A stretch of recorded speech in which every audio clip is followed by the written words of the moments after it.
आज एक अशी गोष्ट समजून घेऊया जी खूप लोकांमध्ये आढळते पण बहुतेकांना कळतच नाही. या आजाराचं नाव आहे फॅटी लिव्हर. म्हणजे आपल्या यकृतात जास्त प्रमाणात चरबी साचणे. पूर्वी असा समज होता की हा त्रास फक्त दारू पिणाऱ्यांना होतो, पण आता चित्र वेगळं दिसतंय. बरेच लोक दारूला हात लावत नाही तरी त्यांना हा विकार होतो. त्यामागचं मुख्य कारण म्हणजे आपली लाईफस्टाईल, खाण्यापिण्याच्या सवयी आणि व्यायामाचा अभाव. फॅटी लिव्हर म्हणजे नेमकं काय? आपल्या शरीरात उरलेली अतिरिक्त ऊर्जा कुठेतरी साठवली जाते. त्यातलं पहिलं ठिकाण म्हणजे लिव्हर. थोडी चरबी असणं चालतं, पण जेव्हा ती खूप वाढते तेव्हा समस्या सुरू होतात. सुरुवातीला कोणताही त्रास जाणवत नाही, पण पुढे हा धोकादायक ठरू शकतो. तुम्हाला पूर्णपणे नॉर्मल वाटत असलं पण आतून समस्या सुरू होतो. याची लक्षणे कधी दिसतात तर चरबी वाढली की थकवा जाणवू लागतो, पोट जड वाटू लागते, उजव्या बाजूला दुखणं चालू होतं, काही वेळा तर भूक कमी होते. पण अनेकदा लोक हे दुर्लक्षित करतात. कोणाला जास्त धोका आहे याचा?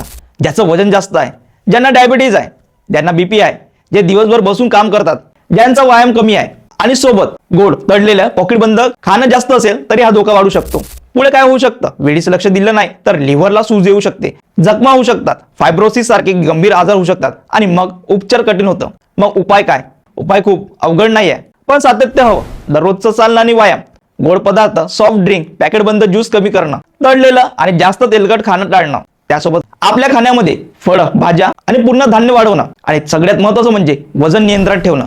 योग्य वेळी केलेले बदल लिव्हर पुन्हा सुधारू शकतात. याच्यावरचा उपाय आपल्या हातातच आहे, जर आपण वेळेत जागे झालो तर. शेवटी महत्त्वाची गोष्ट म्हणजे लक्षण नसली तरी तपासणी करणं खूप महत्त्वाचं आहे. साधी सोनोग्राफी अनेकदा सत्य सांगते. आपण गाडीची सर्व्हिसिंग वेळेवर करतो, पण शरीराची का नाही? आपलं लिव्हर शांतपणे काम करतं, त्याला त्रास होऊ नये ही आपली जबाबदारी आहे. ही माहिती तुम्हाला आवडली असल्यास माहितीला जास्तीत जास्त लोकांपर्यंत शेअर करा आणि रोल करत राहा.